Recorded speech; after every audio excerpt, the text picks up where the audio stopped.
let's go ahead and begin tonight's City Council meeting. This is a specially called meeting for Wednesday, December 14th, 2022. This time we'll ask for a roll call, please. Councilmember Sanchez? Here. Councilmember Ibarra is not present at the moment. Councilmember Figueroa? Mayor Pro Tem? Here. Councilmember Reynoso? Here. Councilmember Calvin? Councilmember Alexander? And Mayor Valdivia? Here. Okay, very good. At this time, we will take public comments. Any public comments?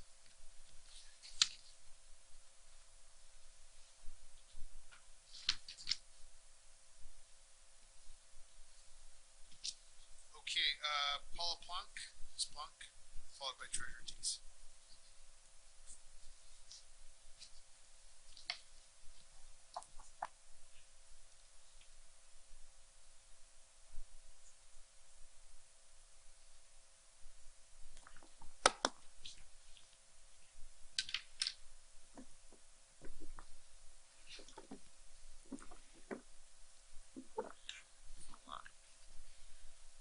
Good evening, Council. What does the City of San Bernardino residents and beyond need in a new city manager? Well, we tried humanity wrapped in compassion, but in a little as 2 years, we ended up with a professional grifter with receipts from Riverside. You all marginalized away with his hiring. He took the kindness of the city residents and used it as weakness to help councilmen provide a safe haven, perpetrate and continue legislative coups by passing over the city charter and the will of the people. Shame on you, Mr. Field. Please go and don't come back. Grief is love with nowhere to go, and the council and current city management will stop using the grief of the city as a weapon to keep residents feeling isolated and in fear. 2023 is the year this community is free from the cabal of the cronyism. You will not use the few votes you did receive to turn and slap the community with them and use your prejudice, racism, and classist agendas through using behind closed door tactics. And by the way, that is completely classless. Your wants, Council, will no longer overshadow the health, safety, and welfare of the children of San Bernardino. Without a doubt, the resume of the potential city manager will be full of, well, honestly, who cares? The applicant needs only 2 traits. Only 2, morality and honesty. Traits we are still looking for some of the councilmen.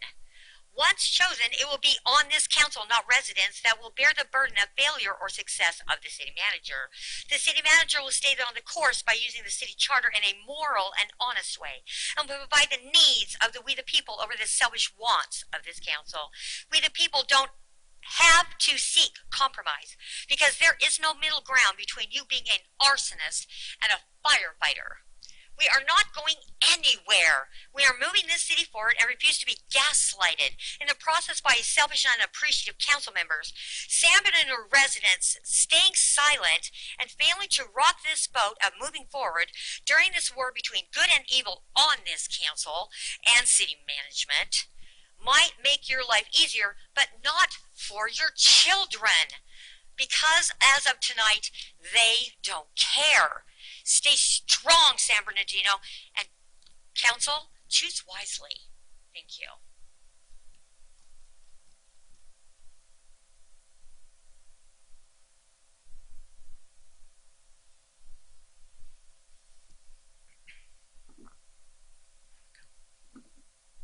Good evening, Council. In September of 2020, the residents and myself stood before you extremely concerned that you had hired our first city manager to never have city experience.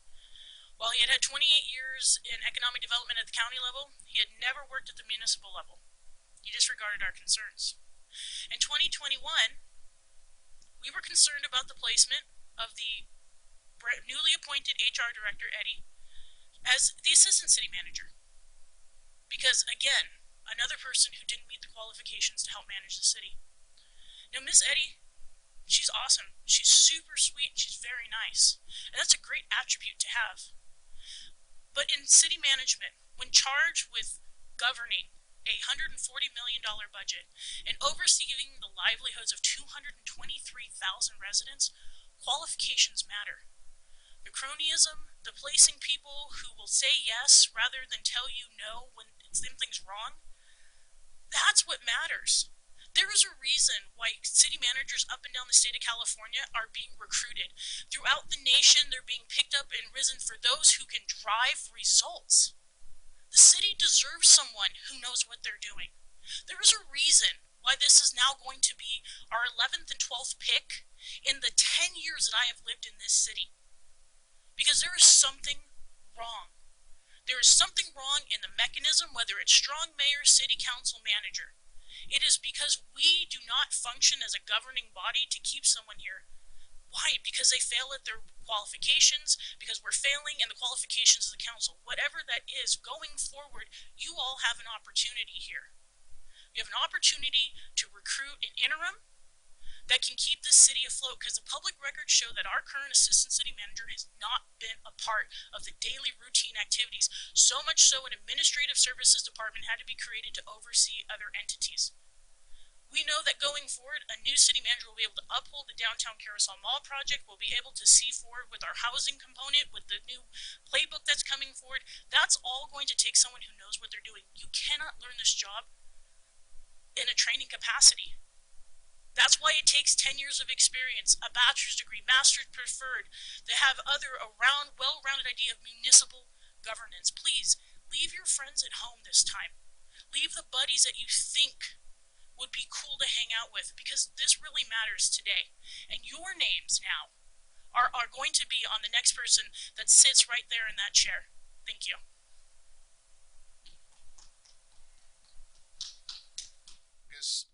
Wednesday, December 14, 2022. Council has come back into the public meeting portion. I'm going to point to our city attorney, Mr. Rice. Good evening, Mayor and Council. Just want to report out the request of the Mayor and Council to the public that the Mayor and Council have given direction to staff to begin the process of a search for an interim city manager and the process for a permanent city manager. That concludes the report, Mayor. Thank you very much, Mr. Rice. At this time, we will adjourn our meeting tonight. Happy holidays to everybody. Thank you.